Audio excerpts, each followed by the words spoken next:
special. Now, well, special for Women Who Sail Australia, and I'm going to hand you over to Shelley Wright. Hi everyone, thanks so much. So we're doing something special tonight and something that's important to me and probably a lot of other cruisers. Most cruising yachties will tell you that the important part, the best part of cruising is the environment around you and the people that you meet. And one of those special people that many of you may have met on the water or in Women Who Sail Australia was Jo Birch from the sailing YouTube channel Sailing Double Trouble. Last year we lost Jo to cancer after a 2-year battle. Jo was a fierce campaigner for the marine environment, and I first met her online when we were both lobbying a resort on the Great Barrier Reef to stop using plastic straws in their bar, and we became friends after that. And if you watch her YouTube channels, you'll see how important the marine environment is to her. Her husband Rob said after we lost Jo that her last wish was for everyone to celebrate the life of a loyal friend and a passionate eco warrior. Only a few months after we lost Jo, we were shocked to lose another one of our members. Lynn, Dorning-Sands, was killed in a car accident while she was visiting family here in Australia. She's also another well-known cruising woman, having circumnavigated with her husband Eric and their 2 little dogs. And like Jo, was passionate about the marine environment. And we featured a story that she wrote on plastic debris in the Sister Ship magazine in 2018. And Lynn was at the gathering here that year as well. The planet's a better place for both these women having been on it. So Women Who Sail Australia would like to recognise this by introducing an award in their names to be presented to a Women Who Sail Australia member each year who has taken positive action for the environment. And we're delighted to announce that the recipient of the inaugural Birch and Dorning-Sands Environmental Award is Sheenagh Neill from Tasmania.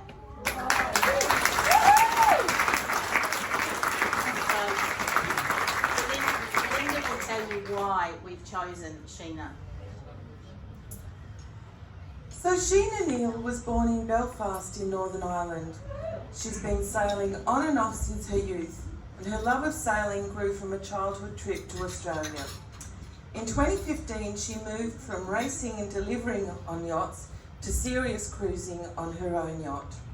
She sailed up and down the east coast of Australia, both in her own yacht and as crew. She's sailed as far away as Vanuatu. In recent years, she's led cruises for several Hobart yacht clubs to remote places in Tasmania. She is passionate about promoting women sailors. Sheenagh has been a member of Women Who Sail Australia since 2016. She's the Tasmanian administrator for Women Who Sail Australia and loves being part of this wonderful, supportive sailing group. But that's not all. Sheenagh has a Bachelor of Science Honours in Chemistry and a Diploma of Education. In addition to supporting and encouraging women sailors, she's passionate about protecting the waters and coastline of Tasmania, particularly from the effects of industrial salmon farming. Sheenagh's concerns include the pollution created by heavy concentrations of fish food and fish waste in the regions of the pens, with disastrous consequences for the water and seabed in the immediate vicinity. The salmon farms in Tasmania are heavy users of antibiotics, which leave residues in the surrounding waters. This causes the accumulation of antibiotics in wild fish and other marine life. Sheenagh is also concerned about the huge quantity of debris and that industrial salmon farms leave in the surrounding waters.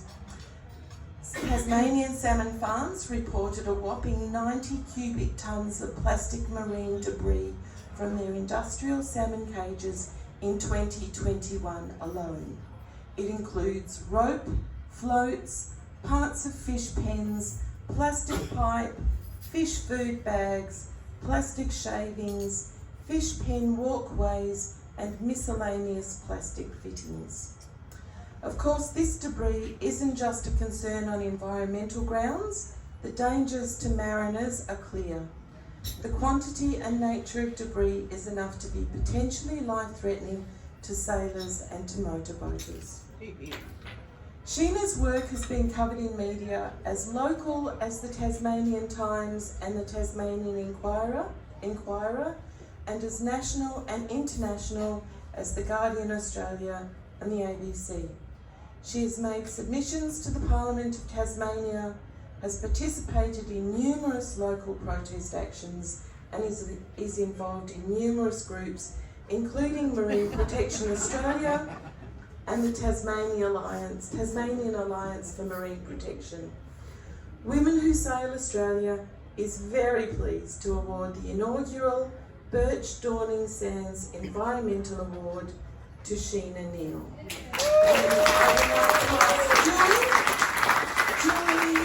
Julie, where are you? Julie's going to come up. Julie Porter's going to come up and accept the award on Sheenagh's behalf.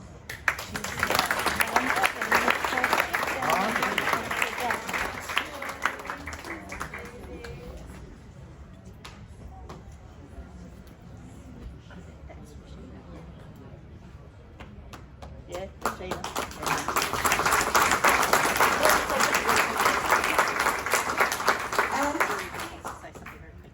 I'll just say something really quickly. Sheenagh is an absolute inspiration. She's done a huge amount for a lot of the yacht clubs, cruising yacht clubs in Tasmania. Not just boaties though, she actually gets out and does what she says she's going to do, which is extraordinary. There's a few other publications that weren't mentioned. The Mercury has given Sheenagh quite a bit of coverage. One of our colleagues, Ian Johnson, you would have seen The Shank yesterday, the book that we were talking about. Sheenagh and Ian have done an extraordinary amount, but Sheenagh, being a woman, absolutely fabulous. So thank you very much, Sheenagh, and she deserves a huge round of applause.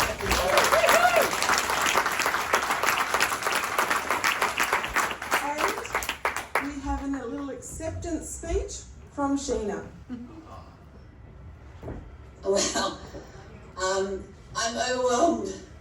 I'm honoured to accept the inaugural WWSA Birch and Dorning-Sands Environmental Award, named in memory of two Women Who Sail Australia members who kept both very strong environmental views on our planet and our Earth. I hope they'll be pleased with my work to clean up Tasmanian waterways of plastic. It's definitely not over.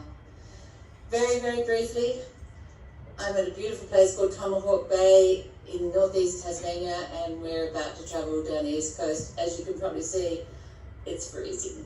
Anyway, briefly, I started seeing the destruction of our waterways many years ago when I was leading a clean-up group and a cruise as vice commodore of that club.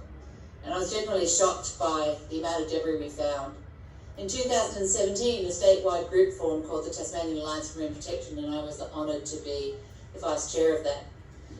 I was a debris spokesperson, and I started highlighting to both the government and the groups the bigger debris pieces and the accountability that they had to have them on our shores. They were dangerous to boats and to people and to our environment. I met with the companies and held them accountable, lobbied the government, met with the Premier to instate a zero-tolerance approach with fines, now reported publicly and instated. It was quite challenging, I have to say. I lost friends and clubs and so on. I lobbied for better labelling, identification of markers of infrastructure, and helping the public name the culprit. Their behaviour did change, and it has improved, and major pieces of debris aren't seen as often, but they're still out there. They're still hidden underneath the waterways. I work with clubs, surfers, school groups, community groups to highlight the issue, and I continue to do that until everyone understands how bad this is in Tasmania. It's out of sight, out of mind. We still have a lot of work to do to get them to be accountable for the lost and sunken stuff under the plastic, literally littering all of our pristine shores. We're talking tons and tons of debris from poor less culture and lax regulations. Now I'm lobbying the government for action on tons of the microplastic that's being abraded as they feed the fish through the feed pellet pipes. The pellets are really hard and they abrade the pipes over time. The fish eat it and it goes into our waterways and to our native fish that we eat. Then there are the tons of antibiotics they kept quiet from the public, which I found and exposed. 31.4 tonnes dumped into our waterways. The list just goes on. It is frightening. The sticker initiative that I started was to remind anyone on the waterways of the ways to report debris to get them to be held accountable. And that's been a huge success with the public. Unfortunately, the Liberal government refuses to use it, but that's typical. There's been a parliamentary inquiry and so many other things to help people know what's going on and to counter the mantra of farmed salmon being a healthy eating fish. It's not. I'm part of a big team, but most don't know that the mass farmed salmon has more saturated fat than a chicken and contains artificial trans fats that shouldn't be there. We found it also contains banned chemicals that are banned in many EU countries and around the world. The industry says nothing. The government ticks their wish boxes. The list grows. Why do I do it? Well, look around here. Because to say nothing is to be complicit in their destruction of our precious waterways, and that I love sailing on. So, my last message to you all. What can you do to help us? We're a small state. Tell your friends, please. Stop eating salmon. It's not good for you anyway. Thanks very much, Women Who Sail Australia, for this amazing award by such a great group of women sailors. So I'm really overwhelmed. Thanks.